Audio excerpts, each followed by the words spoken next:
let's continue with the setup of our keys. Before we continue working on the attributes that will attach so we can control the roll along our ring or the fans of our keys, what we'll do is go ahead and work on naming this with a more appropriate name, our control that is, so we can call it GC for geometry control underscore key ring. Great. Now with it still selected, let's work on those attributes. So we'll go to modify, add attribute, and we can start with the category name, so we'll make it displayable. We can call it key controls, hit add, and then next we want to make sure that we are setting some float variables. So the first one, or float attributes that is, so the first one will make roll along ring. That's what we'll call it. And we'll even give it min and max values. Okay, so we'll give it a min of -10, a max of +10. And then the default, that's going to be 0. And we'll hit add. So there's our first, and we'll make a couple more. The next, we'll make that one called fan forward, FWD, and back. So we'll just type in BK just to abbreviate those. And again, we'll give them a min and max. Min of 10, max, or min of -10, max of +10. And we don't have to put 0 in the default. We can just leave it because it'll automatically be set to 0. Unless, of course, we put a different number for the default. The next one, let's go ahead and call that fan in and out. Okay, so we'll be able to have that functionality, fan in out, and hit OK. So now we have all of them, and we do want to make sure that we set its limit. We could just go to modify, edit, go to fan in and out, there it is, and set its limits from here if we accidentally close out our dialog window prior to setting its limits. Alright, so now that's set up, close. Ready, now we're ready for our set driven keys. We'll select our control, go to our set driven key window, load it up as our driver. The driven, that's going to be our keys, of course. So we could select one, hit up arrow, frame it within our outliner, and we'll shift select the rest of them. Now we can load them up as the driven. And for this first one, for our first roll along ring, let's go ahead and select that.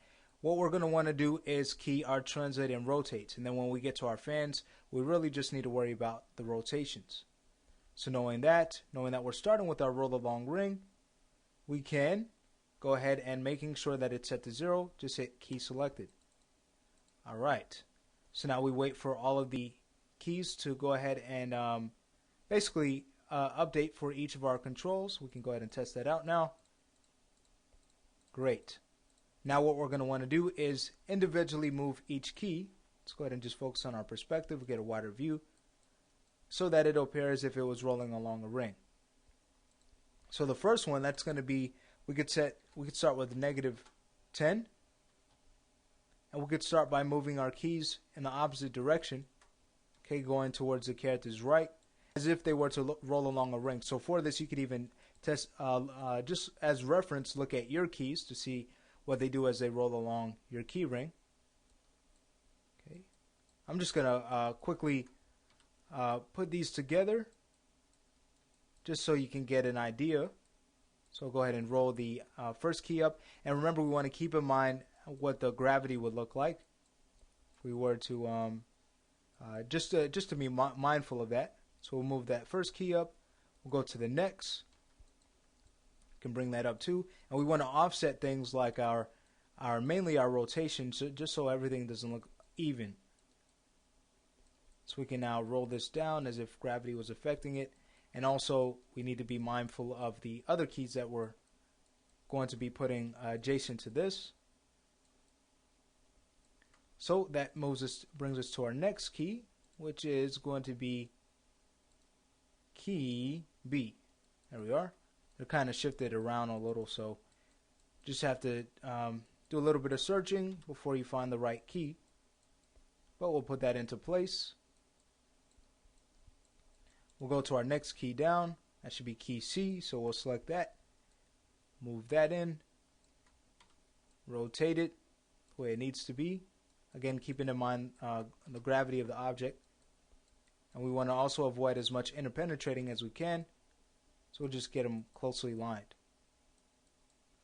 Great. Now we can go to our next key, which is going to be key F. So we'll move that down and also rotate it appropriately. All right. Now that that's done, we'll move on to our next, which is key E.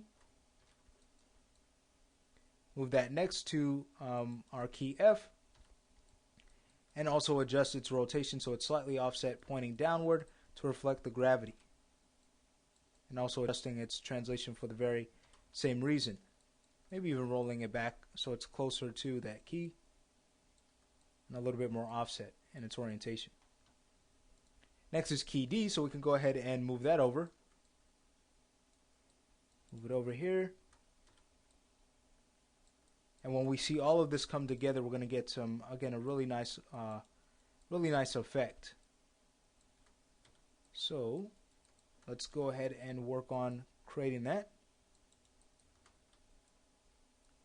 We move next to our next key down the line. That will be key, let's see, which key are you? I believe it's key A. There it is. So we'll go ahead and move that over. And again, rotate that down. And also position it, fix its position in its translation.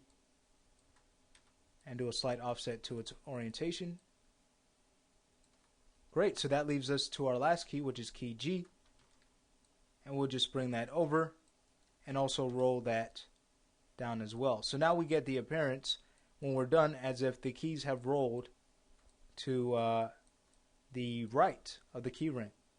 Okay, and we can check our orientation of the keys. That looks pretty good. Maybe we can move over the translation of this one. All right. And even see if we can do the same for the one afterwards. Again, reflecting gravity in our key. Great. And then I'd also like to make sure that this one's going to be touching. All right, wonderful. So now that that's done, what we can do now is make sure we select all of these keys again before we hit key selected. Okay, otherwise we'll have to do that work again. So we'll go ahead and hit key selected, wait for it to update. And let's see. Okay, it's gone ahead and updated. So what do we get as we move our keys? Notice we get this nice roll along our keychain. All right, great. So now we need to set it up for our opposite side. So what we'll do is go ahead and work on that in the next lesson so we can finish up this attribute and move on to the others.